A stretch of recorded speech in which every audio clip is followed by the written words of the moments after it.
एक बार आंखें बंद करो और एक प्रार्थना करो परमेश्वर के सामने कि परमेश्वर, जो वचन हम तेरा सुन रहे हैं परमेश्वर, उसका बड़ा फल हमारी जिंदगी में आ चुका है।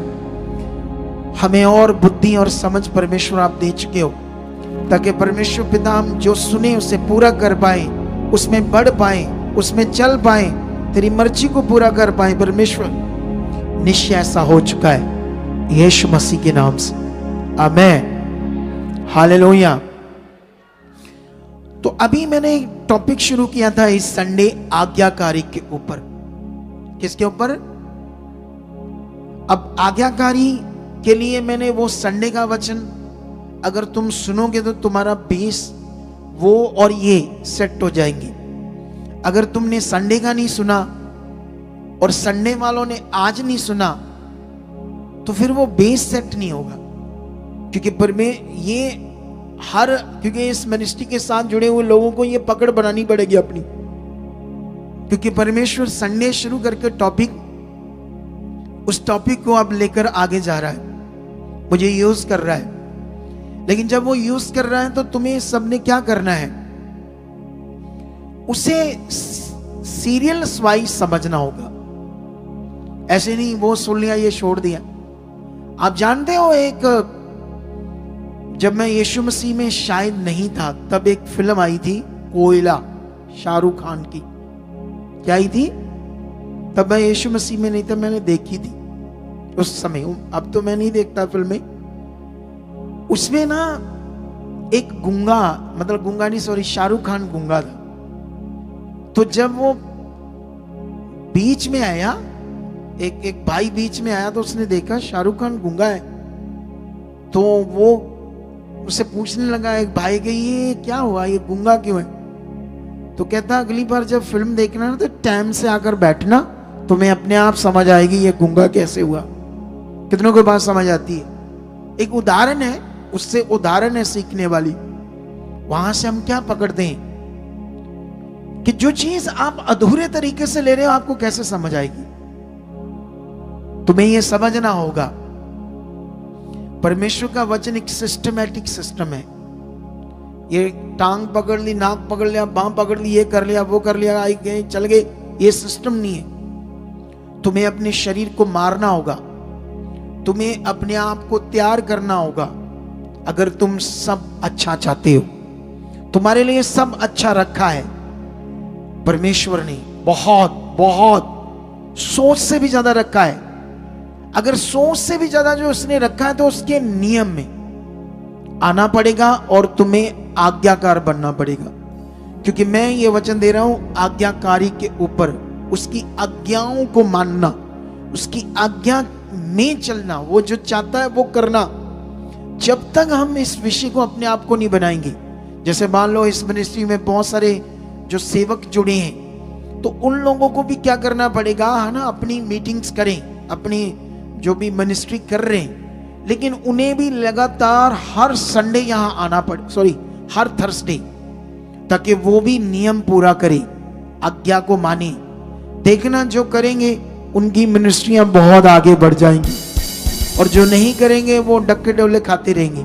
कॉन्टिन्यू बिना डर, खुश भी हो, कोई सिचुएशन हो, ध्यान नहीं देना सेवकों को, उनको भी बस अपना ध्यान परमेश्वर की ओर बढ़ाना है, और आपको भी सेम करना है। लेकिन आज मैं आपको पुराने नियम में नेमाया की बुक में लेकर जाने वाला हूं, ठीक है। और यहां पर मैं आपको आज नेमाया कौन था और क्यों बाइबल के अंदर उसका करैक्टर दर्ज है, और उसको क्यों हमारे लिए परमेश्वर ने अपने वचनों में लिखकर रखा है, क्योंकि यहां हमारे लिए एक बड़ी सीख है आज्ञाकारी की, परमेश्वर की इच्छा की। ये थंबनेल देखो, आज का क्या लिखा है, परमेश्वर की आज्ञाकारी ही सफल जीवन है। हालेलुया। कितनों को बात समझ आ रही है? फिर आपने अपने आप को चेक करना रोज, मैं कितना आज्ञाकार हूं। क्या मेरे जीवन में परमेश्वर की आज्ञाएं काम कर रही है? क्या मैं आज्ञाओं को मानने वाला परमेश्वर का बच्चा हूं? क्या मैं आज्ञाकारी हूं तुम्हें खुद चेक करना पड़ेगा। कितनों को बात समझ आती है? हालेलुया। क्या करना पड़ेगा? तुम्हें खुद चेक करना पड़ेगा। जैसे बाकी कामों में खुद तुम सारी बातें समझते हो, तुम्हें भूख लगती है, तुम्हें पता लगता है मेरे भूख लगी है, मुझे खाना खाना है। तुम्हें कुछ भी तुम्हारी बॉडी के साथ है, तुम्हें सब कुछ पता होता है। इसी तरह से तुम्हें परमेश्वर के साथ आज्ञाकारी में भी समझ रखनी है। और देखना, फिर तुम्हारी जिंदगी में ना कोई रोग होगा, ना कोई बीमारियां होंगी, ना कोई हालात होंगे। वो अपने आप खत्म होते जाएंगे, आपके रोग, आपकी बीमारियां। मैं दावा करता हूं, मैं जो सिखाऊंगा ना, आप उससे करना। तुम प्रार्थना भी ना करवाना मुझसे, देखना तुम्हारे हालात चले जाएंगे। कितनों को बात समझ आती है? इतनी पावर है परमेश्वर के वचनों में, इतनी सामर्थ है परमेश्वर के वचनों में जो काम करती है। लेकिन तुम्हें उसे पकड़ना होगा, उस पर ध्यान देना होगा। यहां पर मैं अगर निमाया की बुक खोलता हूं, पंजाबी में से नहमिया कहते हैं, ठीक है।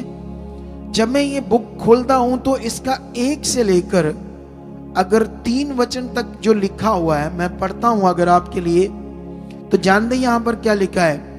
यहां पर निमाया के बारे में लिखा है, उसके दादे का नाम, उसके पिता का नाम, तो फिर उसका नाम कि ये इसका क्या था, बच्चा था, ऐसी चीजें लिखी उसके बारे में, ठीक है। लेकिन ये सब बातें लिखने के बाद एक राजे की बात होती है जो 20वें वर्ष के किस्लेव नामक महीने में, जब मैं शूशन नामक गढ़ में रहता था, मैंने एक आयत पढ़ी है, तब हनानी नामक मेरा एक भाई और यहूदा से आए हुए कई एक पुरुष आए, तब मैंने उनसे उन बचे हुए यहूदियों के विषय में जो बंदवाई में छूट गए थे और यरूशलेम के विषय में पूछा। तो उन्होंने मुझसे कहा, जो बचे हुए लोग बंदवाई से छूटकर उस प्रांत में रहते हैं, वे बड़ी दुर्दशा में पड़े और उनकी निंदा होती है, क्योंकि यरूशलेम की शहरपनाह टूटी हुई है और उसके फाटक जले हुए। हालेलुया। कितनों को बात समझ आ रही है? अगर हम इस जो वचन हमने पढ़ा, तो इसके पीछे अगर इतिहास चेक करते, गहरी स्टडी समझते, तो ये ऐसे क्यों लिखा हुआ है? यहां पर ऐसा क्या हुआ था कि ये यरूशलेम शहर जो है वो पूरी तरह से तहस नहस हो गया, शहरपनाह टूट गई, फाटक जल गए और लोग बड़ी दुर्दशा में। क्यों? जानते क्यों? क्योंकि ये जो लोग थे हमेशा परमेश्वर को जानने के बाद भी उसके नियमों आज्ञाओं को तोड़ देते थे और परमेश्वर के सामने पाप करते थे, गलत चीजें करते थे, उसके वचन से बाहर चले जाते थे। तो इसलिए फिर शैतान क्या करता था? उनके जीवन पर अटैक्स करता था दूसरी जातियों के द्वारा।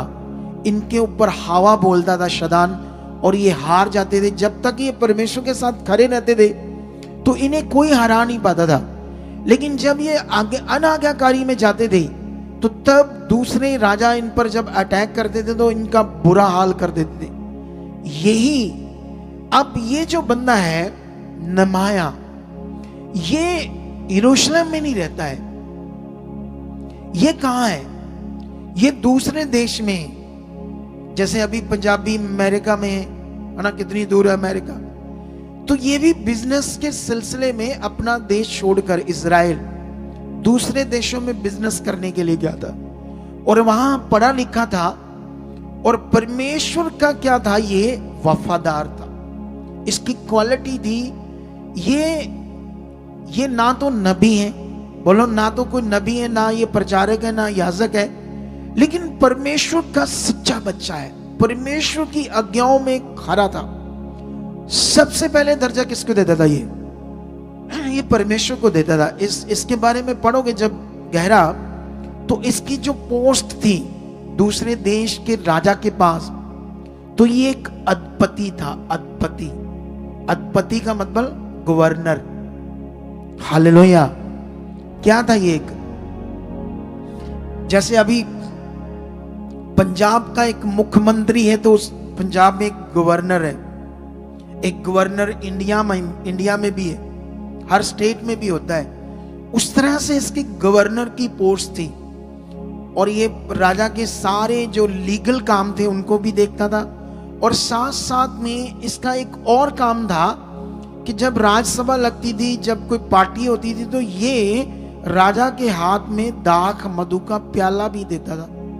क्या देता था? दाख मधु मतलब ट्रेडिशनल वाइन। उस समय राजा लोग जो नशा करते थे वाइन से। आप समझ रहे कि नहीं समझ रहे? क्योंकि ये राजे लोग हैं, तो उसके हाथ में ये एक प्याला भी देता था दाख मधु का। अब ऐसी इसकी पोस्ट थी और बहुत पैसे आते थे, बड़ा प्रतिष्ठा की जॉब थी, बड़ी आराम की जॉब थी, तगड़ी जॉब थी। आप समझ रहे हो कि नहीं समझ रहे? गवर्नर की जॉब क्या है? छोटी मोटी जॉब है? छोटी मोटी जॉब नहीं है, बड़ी जॉब है। लेकिन जब इसने अपने देश के बारे में सोचा, तब तक उनके पुरखाओं ने गलतियां करके परमेश्वर के वचन को तोड़ा और बंदवाई में पड़ गए। उनकी बड़ी दुर्दशा थी। दूसरे देशों के राजाओं ने उनको तहस नहस कर दिया। क्यों ऐसा उनके साथ हुआ?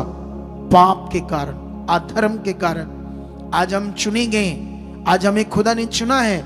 हम क्या सीखते हैं, क्या हम पकड़ते हैं? आप जानते हो कभी कभी हमारे अंदर गंदे विचार आते हैं, गलत चीजें पैदा होती हैं। आप उसे यीशु नाम से दूर करो। बोलो मैं पवित्र हूं, मैं यीशु के लहू से धोया गया हूं, मैं उसकी बेटी हूं, मैं उसका बेटा हूं, मैं बढ़ चुका हूं। ये थॉट्स, ये गंदी बातें मेरे लिए नहीं।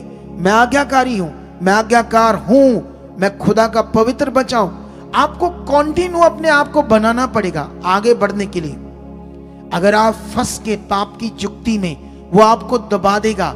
अगर पाप की जुक्ति में फंस गए तो वो आपकी प्रेयर बंद कर देगा, आपका मन बंद कर देगा। आप प्रेयर करोगे, कोई मन नहीं लगेगा। आप प्रेयर करोगे, कुछ आंसर नहीं आएगा, किसी भी चीज में मन नहीं लगेगा। परमेश्वर के साथ भी बड़ी मुश्किल से आएंगे, कभी आएंगे कभी नहीं आएंगे। ऐसी चीजें दुष्ट आपकी जिंदगी में कर देगा। कितनों को बात समझ आती? वरना सब कुछ तैयार है और बहुताई से तैयार है। अगर जो मैं वचन सिखा रहा हूं इसे आपने पकड़ लिया तो बहुताई से आपकी गवाहियां आएगी। इतनी ज्यादा आशीष आएगी कि रखने को स्थान नहीं होगा। तुम्हें पकड़ना होगा, पकड़कर चलना होगा। लेकिन यहां पर अभी क्या कहते हैं इसको, हम आगे बढ़ते हैं। जब वो बातें सुनता है तो गवर्नर है, जैसे मिनिस्ट्री में कोई बीमार है, दुखी है, गरीब है, परेशान, तो मैं की लेना देना? बोलो मैं की करा? फिर भाई वो सोनू पुछो जड़ा गरीब है, परेशान है, हालात चा दुखी में, परेशानी में, तो मुझे क्या लेना देना? मैं तो अपनी जिंदगी जी रहा। लेकिन ये बंदे के बारे में चेक करो, जब ये सुनता है तो क्या होता है? ये क्या करता है? 4 में लिखा है, ये बातें सुनते ही मैं बैठकर रोने लगा और कितने दिन तक विलाप करता रहा और स्वर्ग के परमेश्वर के सम्मुख उपवास करता और ये कहकर प्रार्थना करता रहा, हे स्वर्ग के परमेश्वर यहोवा, हे महान और भय योग्य ईश्वर, तू जो अपने प्रेम रखने वाले और आज्ञा मानने वालों के विषय में अपनी वाचा पालता है और उन पर करुणा करता है, तू कान लगाए और आंखें खोले रहे कि जो प्रार्थना में तेरा दास उस समय तेरे दास इस्राएलियों के लिए दिन रात करता रहता हूं, उसे तू सुन ले। मैं इस्राएलियों के पापों को जो हम लोगों ने तेरे विरुद्ध किए हैं मान लेता हूं। मैं और मेरे पिता के घराने दोनों ने पाप किया है। हमने तेरे सामने बहुत बुराई की है और जो तेरी आज्ञाएं, विधियां और नियम तूने अपने दास मूसा को दिए थे उनको हमने नहीं माना। उस वचन की सुधि ले जो तूने अपने दास मूसा से कहा था, यदि तुम लोग विश्वासघात करो तो मैं तुमको देश देश के लोगों में तितर बितर करूंगा। परंतु यदि तुम मेरी ओर फिरो और मेरी आज्ञाएं मानो और उन पर चलो तो चाहे तुम में से निकाले हुए लोग आकाश की शोर में भी हो तो भी मैं उनको हवा से इकट्ठा करके उस स्थान में पहुंचाऊंगा जिसमें मैंने अपने नाम के निवास के लिए चुन लिया है। हालेलुया। अब ध्यान दो, यहां पर सुनो, ध्यान दो। अब अपने लोग, जो अपने लोग हैं, ये सारी दुनिया अपनी है, एक परमेश्वर की है। लेकिन शैतान ने दूर कर दिया है परमेश्वर से। आज लोग धर्म जातों में बट गए और जिसकी वजह से वो नहीं जानते हमारा बनाने वाला कौन है। लेकिन जब इन्हें पता चला कि हमारे लोग, यहूदी लोग कितनी दुर्दशा में है, और ये रोने लगा, विलाप करने लगा, कितने दिन तक उपवास करने लगा, कितने दिन तक परमेश्वर के सामने ये गया और परमेश्वर के सामने अपने पुरखाओं के पाप को मानने लगा। अपने पाप को, मतलब वो खुद तो पापी नहीं था, लेकिन उनके पापों को भी मानकर परमेश्वर के सामने प्रार्थना करने लगा और परमेश्वर के सामने ये बात रखने लगा, तू करुणा करने वाला, तू दया करने वाला है, तू अपनी वाचा को पालता, तू अपनी वाचा जो तेरी और अपना मन फिराता, अपने पाप को मानता है, उसकी तू सुनता है। फिर वो बात करता है, सोच कर देखो, कहता हाँ परमेश्वर, तूने अपने दास के द्वारा अपने नियम दिए, व्यवस्था दी, आज्ञा दी, हम लोगों ने नहीं माना। सेम हो रहा है। परमेश्वर ने आज भी अपने दास ठहराए हैं। आज भी परमेश्वर अपने दास के द्वारा बात करता है, आज्ञा की, जीवन की। हम देख रहे हैं परमेश्वर की पावर को, हम देख रहे हैं उसके चमत्कारों को, गवाहियों को, लेकिन हम देख रहे हैं फिर भी आगे पीछे हो जाते हैं, फिर भी खरे और पूरे बने नहीं रहते। जानते क्यों? क्योंकि हमारे ब्लड में पाप है जो हमें बार बार शारीरिक बनाता है, जो शरीर की ओर हमें खींचता है। लेकिन हमें शरीर को मारना है, हमें अंगीकार करना, हमें बढ़ना है, क्योंकि जीवन संसार में नहीं है, परमेश्वर के साथ है। सारी खुशियां परमेश्वर के साथ है, सारे लाभ परमेश्वर के साथ है। चंगाई, छुटकारा, डिलीवरेंस, सब चीजें परमेश्वर के साथ। कोई भी चीज परमेश्वर से बाहर नहीं है। कितनों को बात समझ आती है? इस बंदे को चेक करो, ऐशो आराम की जॉब, बड़ी वाली जॉब, तगड़ी वाली जॉब पर बैठा हुआ है बंदा, अधिपति है, गवर्नर है। लेकिन सोच कर देखो, जब अपने लोगों के बारे में उसे पता चला, कितनी प्रार्थनाओं में, कितने विलाप में, कितने उपवास में, कितना दुख है अपने लोगों का। आज दुनिया मर रही है, नाश हो रही है, हम क्या कर रहे हैं? हमारी प्रार्थनाएं कहां है? हमारा मन कहां उनके लिए शोक कर रहा है कि उन्हें बचाना है? कहां हमारा दिल है? कहां हमारा सुसमाचार है? कहां हम परमेश्वर के सामने इन बातों को रखने? यह हमारी जिंदगी में चाहिए। अगर ये हमारी जिंदगी में आता तो हम आज्ञाकारी है, हम आज्ञाकारी में जी रहे।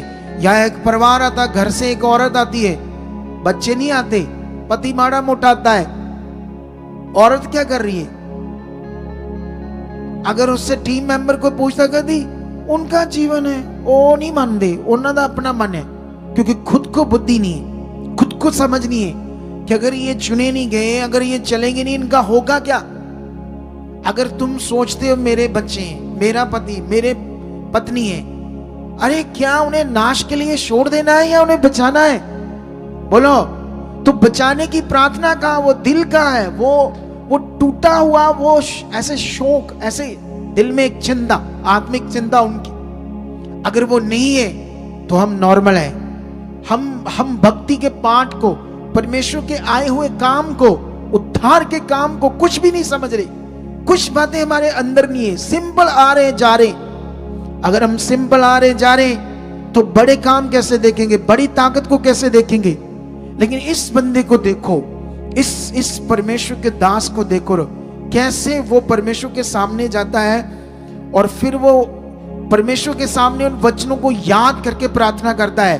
कहता, मुझे याद है परमेश्वर, तूने अपने दास मूसा के द्वारा अपने वचनों को दिया है, कि अगर मेरे सामने पाप करोगे, मेरी आज्ञाओं को तोड़ोगे तो तुम तितर बितर कर दोगे, लेकिन जो मन फिराएगा और फिर से तू उन पर करुणा करेगा, दया करेगा और हवा के समान उन्हें इकट्ठा करके उस निज स्थान में ले जाएगा जिस निवास स्थान के लिए तूने अपने नाम के लिए ऐसे सोचा था, बनाया था। उस वचन को याद कर। वो परमेश्वर को कह रहा है, कहता 10 में कहता, अब वह तेरे दास और तेरी प्रजा के लोग हैं जिनको तूने अपनी बड़ी सामर्थ और बलवंत हाथ के द्वारा छुड़ा लिया है। 11 में लिखा, हे प्रभु, विनती ये है कि तू अपने दास की प्रार्थना पर और अपने उन दासों की प्रार्थना पर जो तेरे नाम का भय मानते हैं कान लगा, और आज अपने दास का काम सफल कर और उस पुरुष को उस पर दयालु कर। हालेलुया।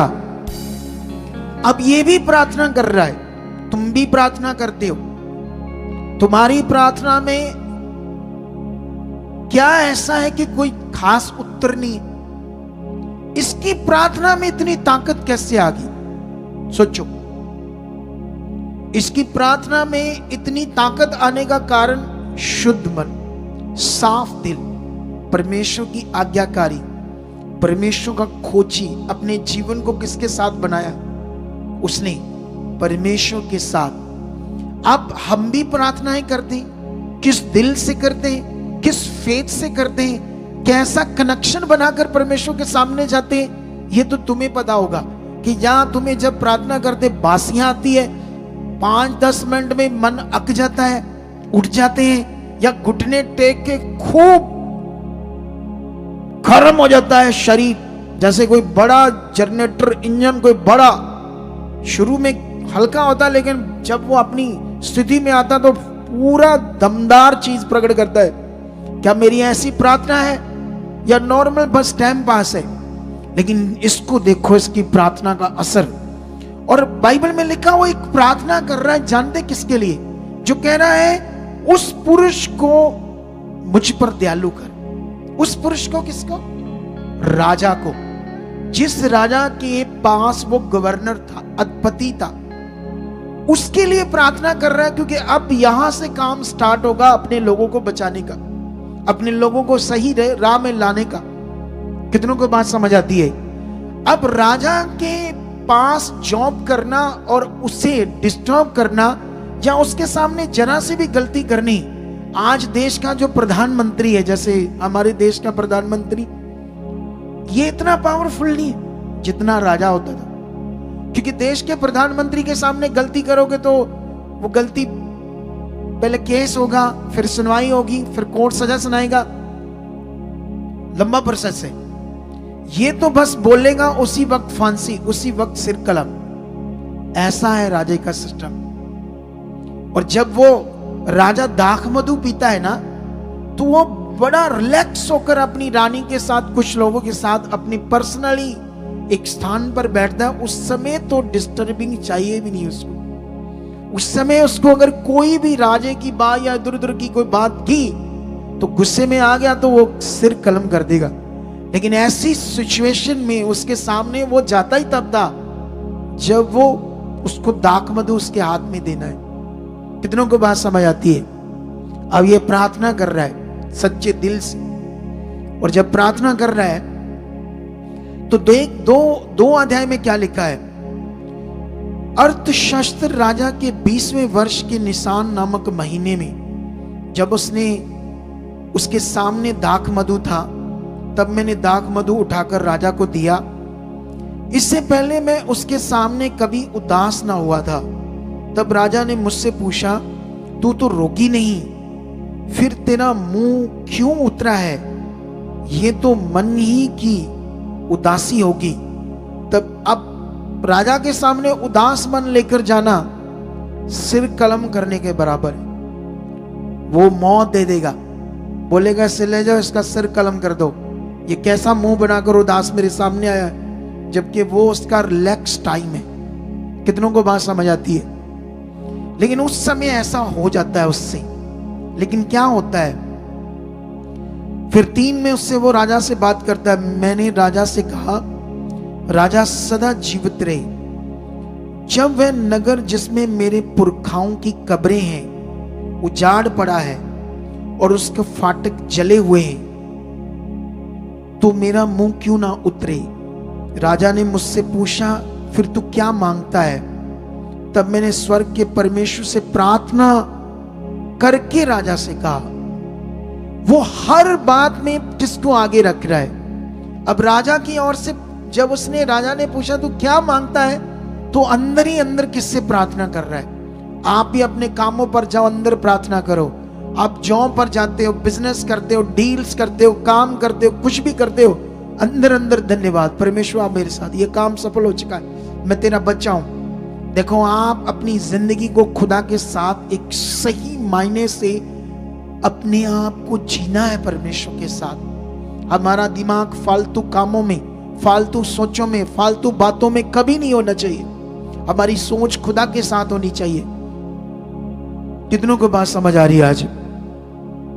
जैसे वो प्रार्थना करके राजा से कहता है, तो 5 में लिखा, यदि राजा को भाए और तू अपने दास से प्रसन्न हो, तो मुझे यहूदा और मेरे पुरखाओं की कब्रों के नगर को भेज, ताकि मैं उन्हें उसे बनाऊं। तब राजा ने, जिसके पास रानी बैठी थी, मुझसे पूछा, तो कितने दिन तक यात्रा में रहेगा और कब लौटेगा?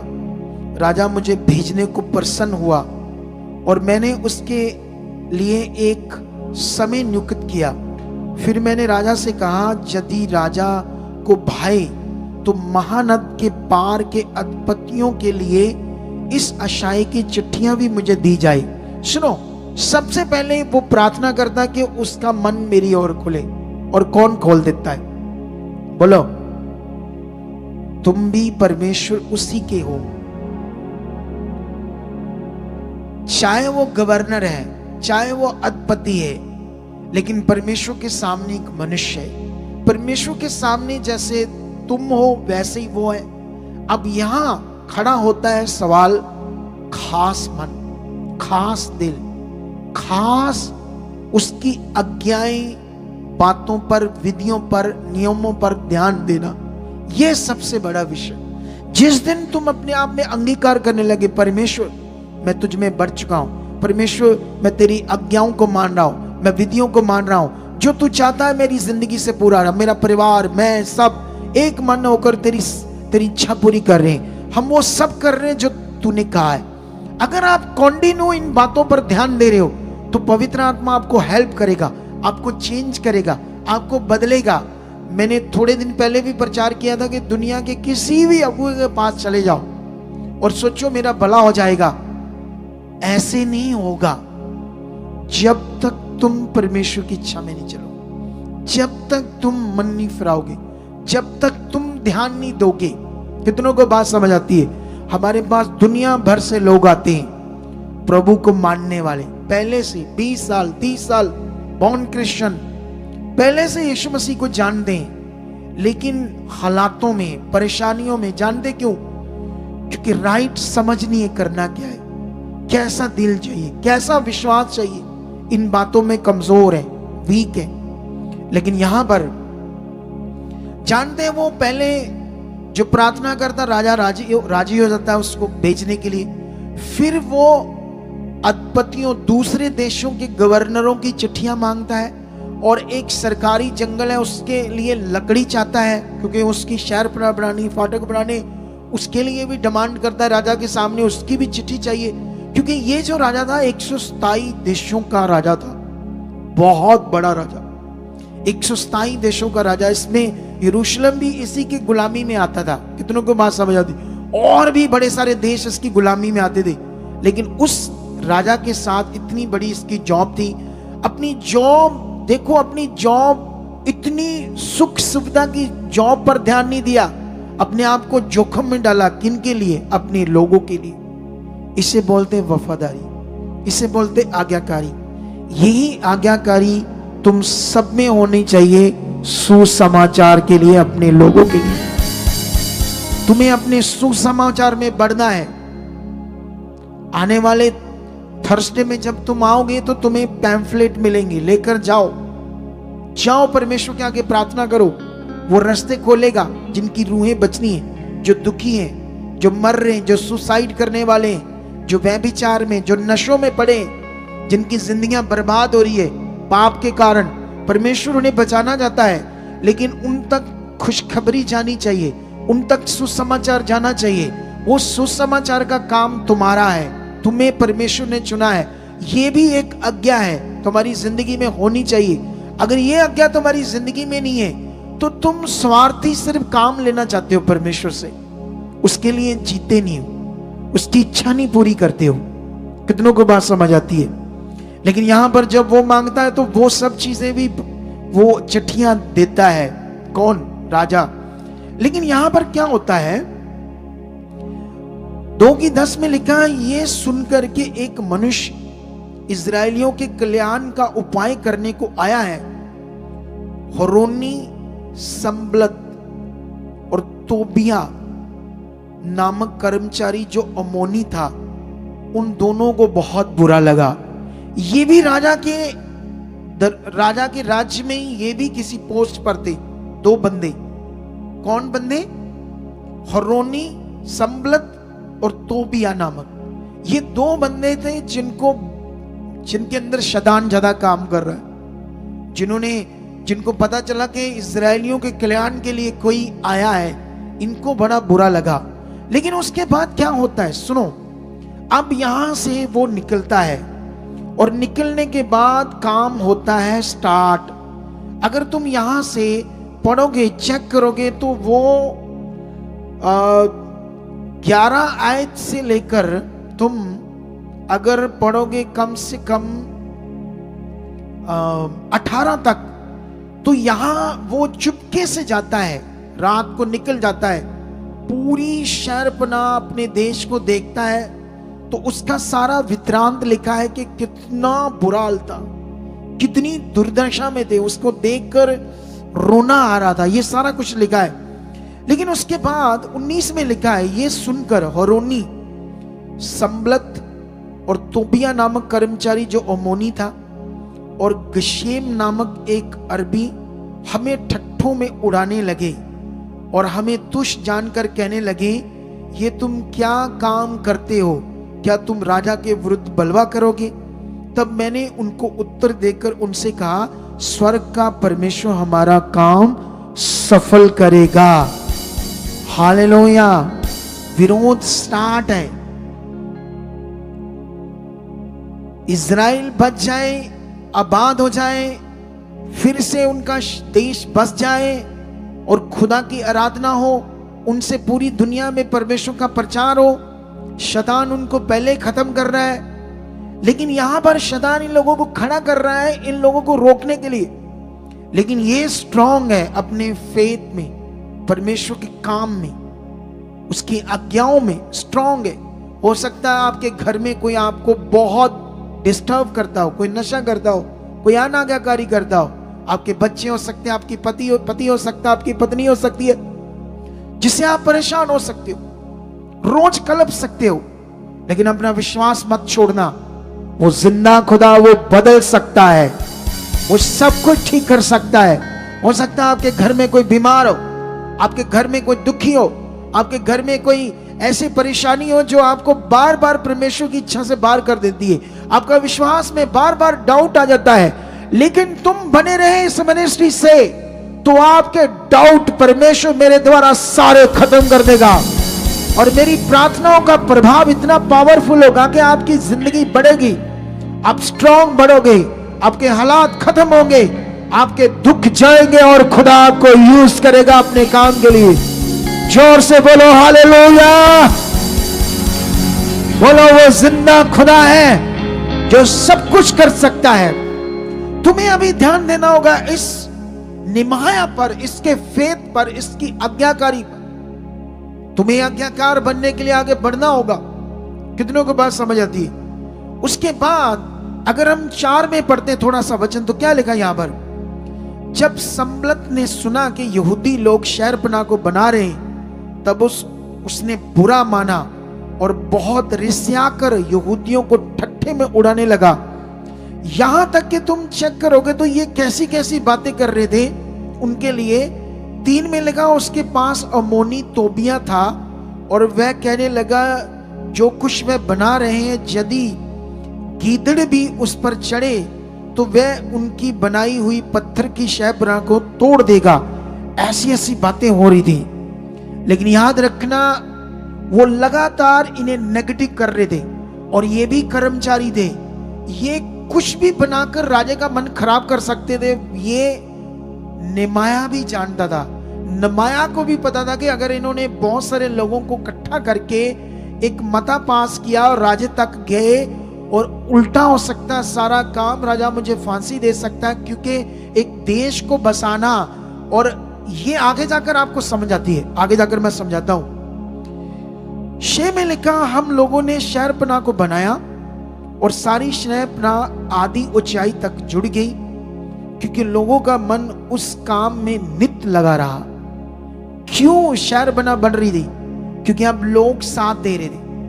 उस पूरे यहूदी लोगों को समझ आ रही थी, उनका मन खुल रहा था। वो लगातार नेमाया के साथ उस देश को बसाने में, पूरे देश की शहरपनाह को बनाने में। शहरपनाह समझते हो? शहरपनाह किसे कहते हैं? पूरे देश की दीवार बनानी, दीवार, उस पूरे देश में दीवार बनाना। हालेलुया। जैसे चाइना की दीवार के बारे में सुना ना, ग्रेट, ऐसे ग्रेट चाइना ऑफ वॉल, ऐसे कुछ नाम है उसका, है?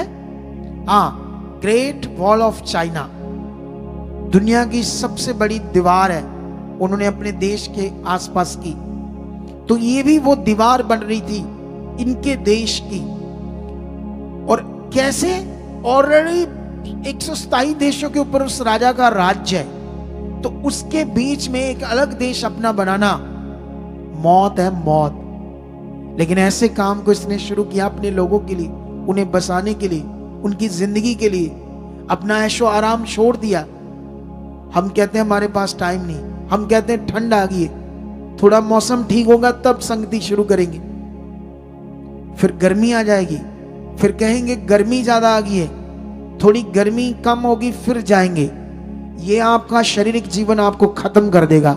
ऐसी सोच वाले लोगों को, ऐसी सोच वाले लोग वही रह जाएंगे जो बड़ा परमेश्वर ने रखा है, उसका लाभ नहीं ले पाएंगे। इस समय जरूरत है हमें बढ़ने की, इस समय जरूरत है अपनी शरीर की देह की क्रियाओं को मारने की और परमेश्वर के वचन की इच्छा को पकड़ने की और अपने अंगीकार को बढ़ाने की, अपने फेथ को बढ़ाने की।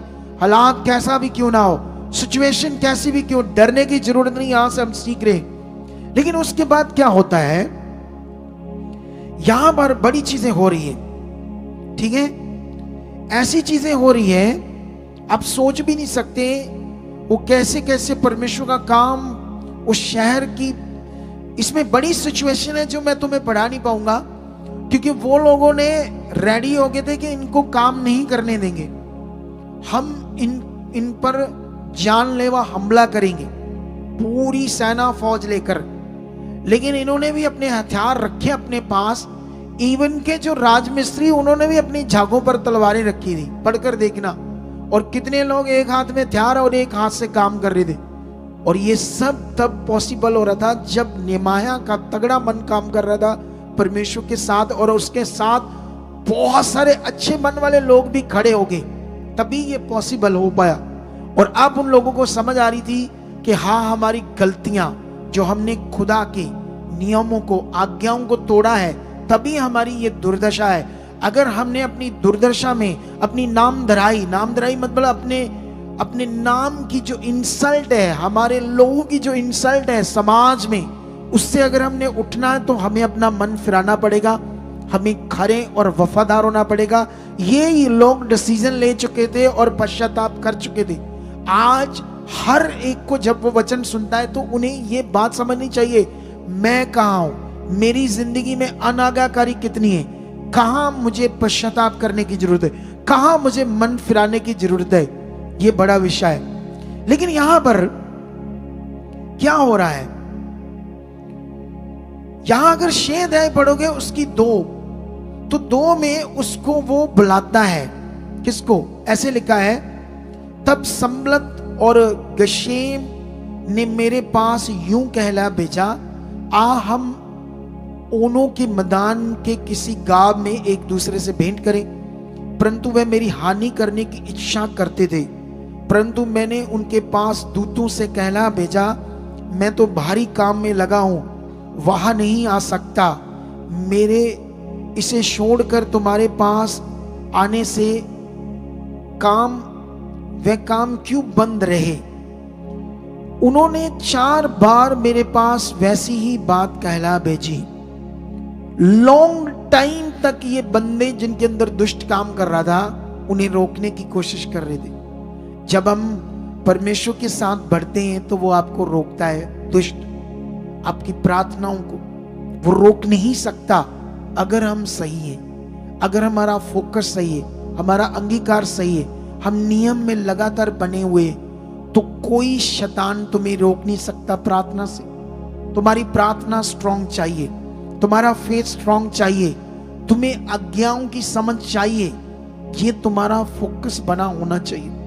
लेकिन यहां पर जो चीज सबसे सोचने वाली है, शे से, जिसमें यूं लिखा था, जाति जाति के लोगों में ये कहा जाता है, ये वही 2 कर्मचारी ये बात कर रहे हैं। गशेम भी यही बात कहता है कि तुम्हारी और यहूदियों की मनसा बलवा करने की है, और इस कारण तू इस शहर पनाह को बनवाता है, और तू इन बातों के अनुसार उनका राजा बनना चाहता है। तूने यरूशलेम में नबी ठहराए जो ये कहकर तेरे विषय में प्रचार करे कि यहूदियों में एक राजा है। अब ऐसा ही समाचार राजा को दिया जाएगा। अब लास्ट में इतनी बड़ी धमकी देते हैं, कहते कि तुमने नबी ठहराए, वो तेरे लिए प्रचार कर रहे कि यहूदियों में एक राजा है नेमाया, और तू राजा बनना चाहता है, तू बलवा करना चाहता है, तू राजा के विरुद्ध एक नया देश खड़ा करना चाहता है। अब ये बात ऐसे ही किसको बचाई जाएगी? राजा को। और जानते ही ये कितनी खतरनाक बात थी, कितना खतरनाक विषय था। कौन अपनी अधपति की जॉब, गवर्नर की जॉब, मखमली बेड सेजे, है ना, उस जमाने में भी वो बात होते थे नहाने वाले राजाओं के, ऐसी जिंदगी को छोड़कर ये पढ़कर देखना, इसने कितने महीने कपड़े तक नहीं बदले, रात दिन लगा हुआ उस काम। क्या ऐसा कोई बिलीवर होता है? बोलो, ऐसे कोई बिलीवर आकर परमेश्वर के भवन की सेवा करता है? क्या ऐसा कोई बिलीवर होता है जो उधर जाता है बाथरूमों में तो कई गंदे होते हैं, साफ सुथरे नहीं होते, दिल में आता है मैं इतने दिन सेवा करूंगा, मैं ये चीजें लाऊंगा? आज के बिलीवर क्या है? खुश करना नहीं चाहते परमेश्वर के किंगडम के लिए, कहते बैठे बैठाए सारा कुछ आ जाए। आलसी आलसी लोग हैं आज की दुनिया। ठंड इन्हें संगति से रोक रही है, ठंड आज आगे पीछे कर रही है। हालेलुया। कितने लोगों को बात समझ आ रही है? आज कितने लोगों को बात समझ आ रही है परमेश्वर के वचन की? अगर तुम्हें समझ आ रही है तो फिर आज तुम्हारी जिंदगी में काम भी होने। अगर तुम मन फिरा रहे हो इस वचन को सुनकर, तो आज फिर खुदा ने आपकी जिंदगी में काम करना है। हालेलुया।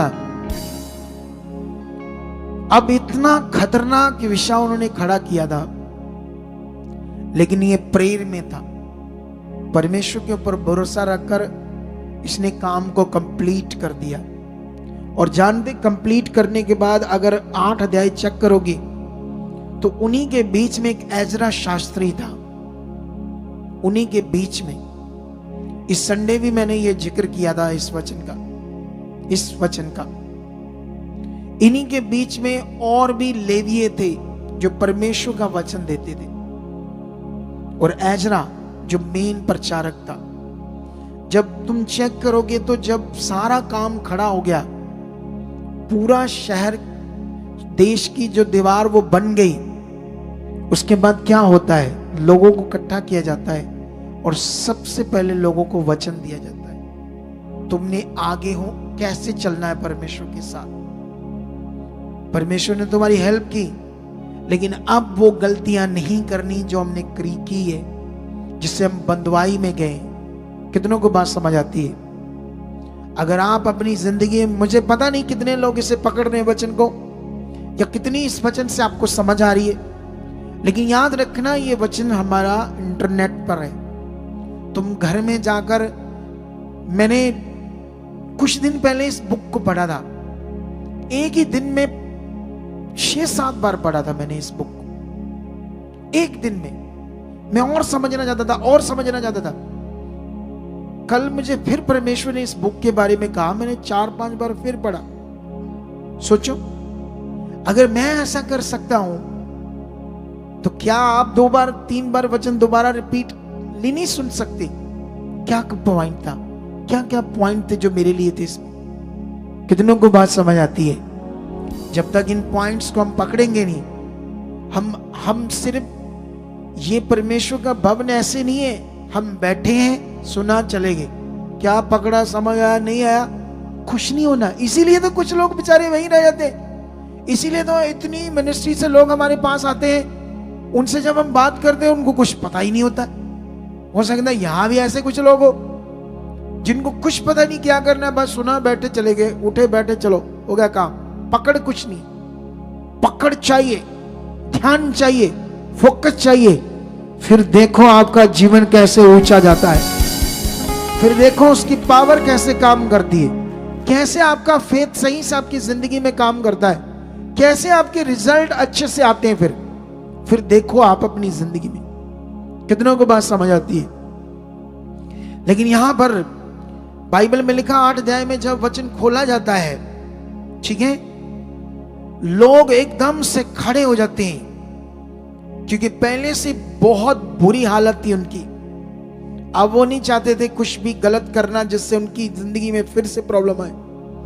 अब जब वो वचन सुनते हैं, रोने लगते हैं, विलाप करते हैं, उन्हें समझाया जाता है अधिपतियों के द्वारा, याजकों के द्वारा, कि रोना नहीं है, जो सीखा है उसे अपनी जिंदगी में पूरा करो।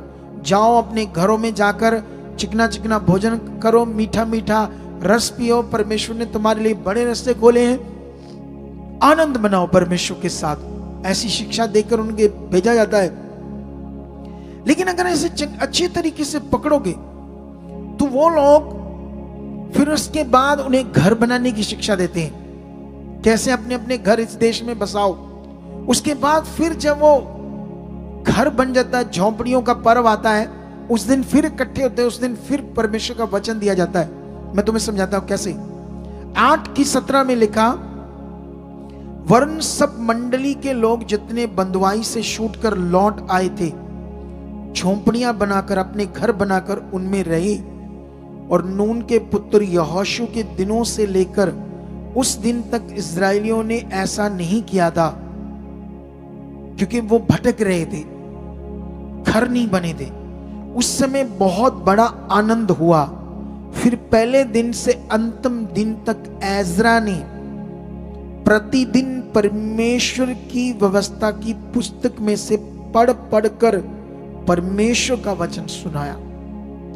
7 दिन वो चला मीटिंग, संगति, हर दिन परमेश्वर का वचन लोगों को दिया जा रहा था। और बाइबल में लिखा, यूं ही वह 7 दिन तक पर्व को मानते रहे और 8वें दिन नियम के अनुसार महासभा हुई। हालेलुया! कितनों को बात समझ आती है? हम यहां पर एक बड़ा विषय सीख चुके हैं। आज हमने यहां देखा इतनी खतरनाक सिचुएशन, निमाया के लिए मौत था ये काम, लेकिन उसने किस पर फेथ किया? खुदा पर, जीवित परमेश्वर पर। तुम्हारे हालात क्या है, लेकिन तुम्हें उसके लिए जीना होगा। फर्स्ट प्रायोरिटी देनी होगी, पहला स्थान, पहला दर्जा तुम्हें उसे जानना होगा, समझना होगा। तुम्हें जैसे वो एक बहन अपनी गवाही दे रही थी किसी की, बच्चे की दे रही थी ना, डॉगी की, तो गवाही दे रही थी, तो परमेश्वर ने संभाला उसे। लेकिन वो उसने बताया कि मैं खुदा के दास के लिए बड़ी प्रार्थना करती हूं, उनकी फैमिली के लिए, कलीसिया के लिए, क्योंकि मन खुला हुआ है। हमें ऐसे ही बढ़ना है। हमें इस मिनिस्ट्री के लिए, इसके फाइनेंस के लिए, डिवाइन हेल्पर्स के लिए, करोड़ों रूहों बचने के लिए इस मिनिस्ट्री के द्वारा प्रेम में रहना है, और खुद अपनी फैमिली के लिए और खुद अपने आप को परमेश्वर के साथ बनाने के लिए इन बातों में कंटिन्यू रहना है। अगर हम ऐसा रहते हैं तो हम उसके बड़े अनुग्रह को देखेंगे, हम उसकी बड़ी पावर को देखेंगे, हम उसकी बड़ी शक्ति को देखेंगे, उसकी बड़ी सामर्थ्य को देखेंगे। अगर आप एस्तर के कैरेक्टर को चेक करोगे, इससे अगली एक बुक और है, एस्तर की बुक, ठीक है। आप अब ये यहूदी हैं और ये अर्थशास्त्र राजा है और वो राजा शायरस राजा है, ठीक है। वो भी परमेश्वर को नहीं जानता, ये भी परमेश्वर को नहीं जानता, अन्य जातियों में से, ठीक है। लेकिन याद रखना, उसका मामा मोर्दके और ये एस्तर, एक प्लान है परमेश्वर का यहां पर। आप जानते हो, जब आप गहरी स्टडी वहां चेक करोगे तो हमारे दिमाग के रोंगटे खड़े हो जाएंगे। एस्तर की बुक से कुछ पॉइंट ऐसे जो आपको समझने होंगे।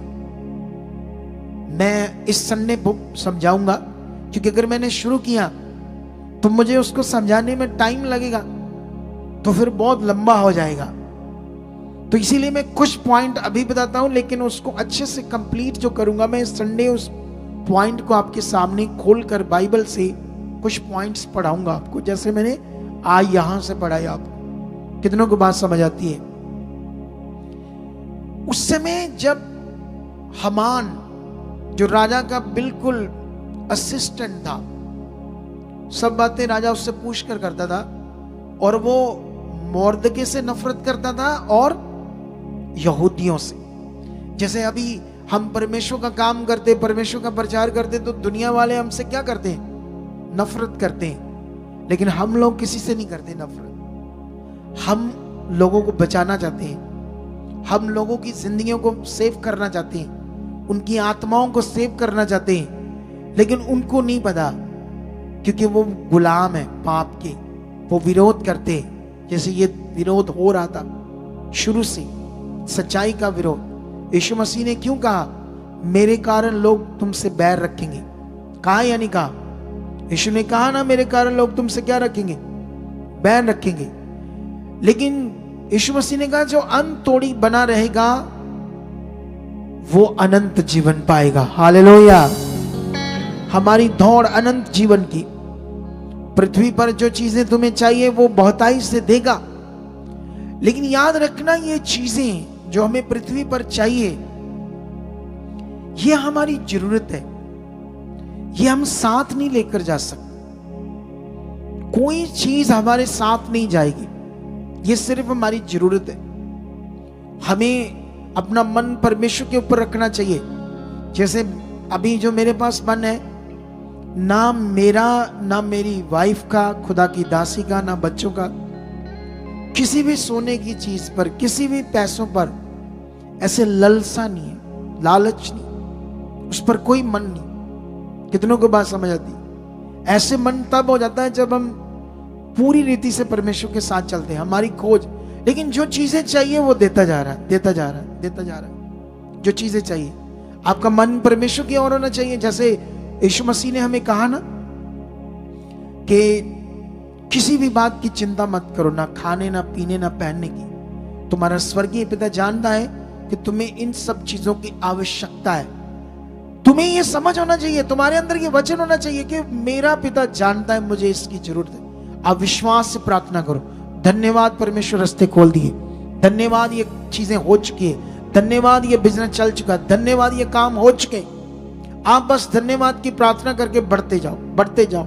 रोज आपका हर स्टेप परमेश्वर की ओर बड़ा होना चाहिए। ऐसा नहीं कोई स्टेप पीछे जाता हुआ नहीं चाहिए। हर स्टेप बढ़ना चाहिए। हालात है चाहे, डोंट वरी, हालात है, मैं जानता हूं हालात है, कुछ ऐसे हालात हैं जो समझ में नहीं आते कब जाएंगे कब खत्म होंगे, लेकिन उनकी भी ऐसी की तैसी वो जिंदा खुदा है।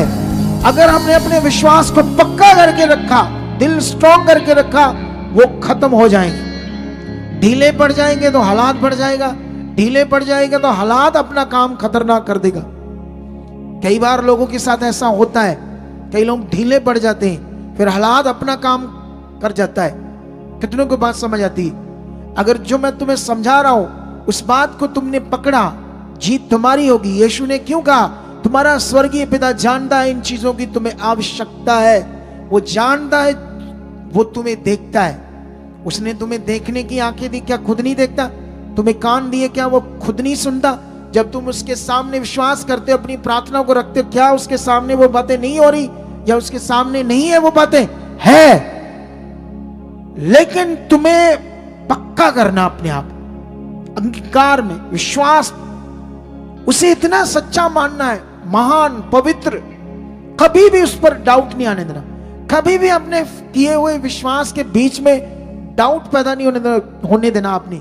बस पक्का मन रखना, पक्का मन, पक्का मन, पक्का मन। फिर देखना तुम कैसे रिजल्ट्स को देखोगे। हालेलुया। इसीलिए फिर यीशु मसीह ने कहा, तुम सबसे पहले परमेश्वर के राज्य और उसकी धार्मिकता की खोज करो, तो ये सब चीजें तुम्हें या तुम्हारे पीछे आ जाएंगी। हालेलुया। एक ही हमारा खुदा है जिसने हमें पैदा किया इस दुनिया में। हम अंधकार में थे, उसने अब चुन लिया है।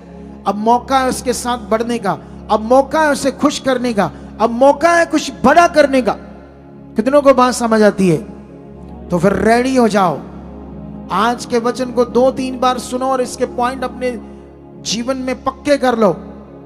आने वाली संडे मीटिंग में तगड़े मन से आना। जो घरों में बैठे हैं, जिन्होंने ये वचन सुनना है, तो उनसे बात कर रहा हूं।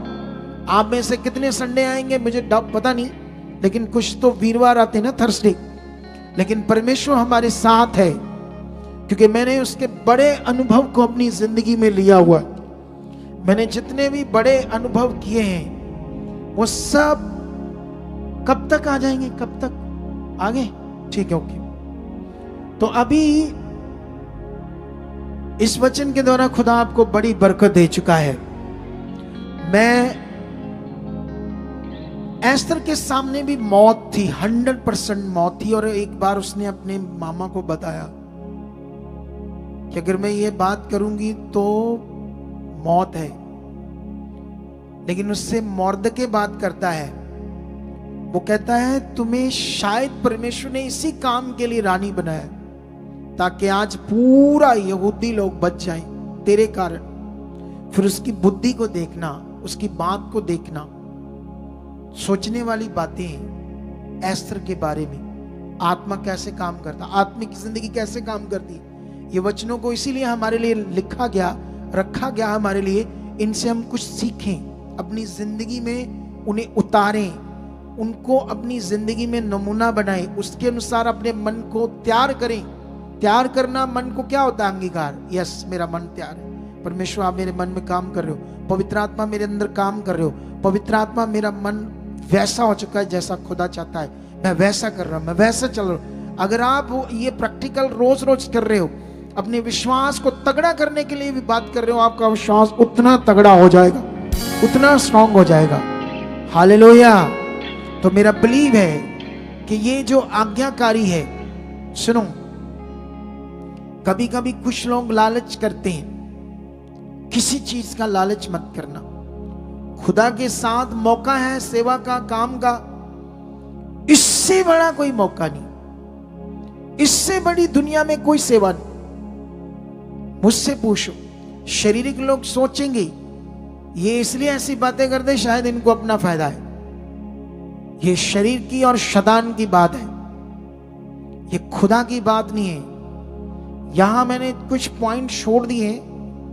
मैं संडे इसके कुछ पॉइंट हैं जो इसके साथ, जो इस पॉइंट में सेवा में थे, किसके साथ? नेमाया के साथ। वो पॉइंट समझाऊंगा, और वहां तुम्हें वो चीजें और कुछ और पॉइंट है जो मैं संडे बताऊंगा कि हमें जो मौका मिला परमेश्वर के साथ, चाहे हम कैमरा चलाते हैं, चाहे हम वॉलंटियर है, चाहे कोई भी टीम की सेवा है, किसी भी प्रकार की सेवा है, सच्ची अद्भुत मौका है हमारे पास बढ़ने का, खुदा के साथ जीने का। बाइबल में लिखा जिस दिशा में उसने तुम्हें बुलाया, जैसी सेवा में तुम्हें बुलाया, उसमें सच्चे मन से करते जाओ, तुम्हारा जीवन स्वर्ग बन जाएगा, तुम्हारा घर स्वर्ग बन जाएगा। मैं बिलीव करता हूं परमेश्वर इस वचन के द्वारा तुम्हें बरकत दे चुका है, इस वचन के द्वारा पवित्र आत्मा तुम्हारे अंदर काम कर चुका है, तुम छुए जा चुके हो, तुम्हारी जिंदगियों में मादगियां, रोग, बीमारियां खत्म हो चुके हैं यीशु मसीह के नाम से। हमारे YouTube चैनल को सब्सक्राइब करें ताकि आप परमेश्वर के और भी गहरे भेदों को जान सकें, और जो पॉजिटिव शिक्षा परमेश्वर के दास के ऊपर परमेश्वर ने प्रकट की है उसे सुनकर आप बहुत ही आगे बढ़े, आप हर एक नशों से, हर एक बीमारियों से छुटकारा पा सके। तो पार मिनिस्ट्री की और भी नई अपडेट्स जानने के लिए इस चैनल को सब्सक्राइब करें और बेल आइकन दबाएं।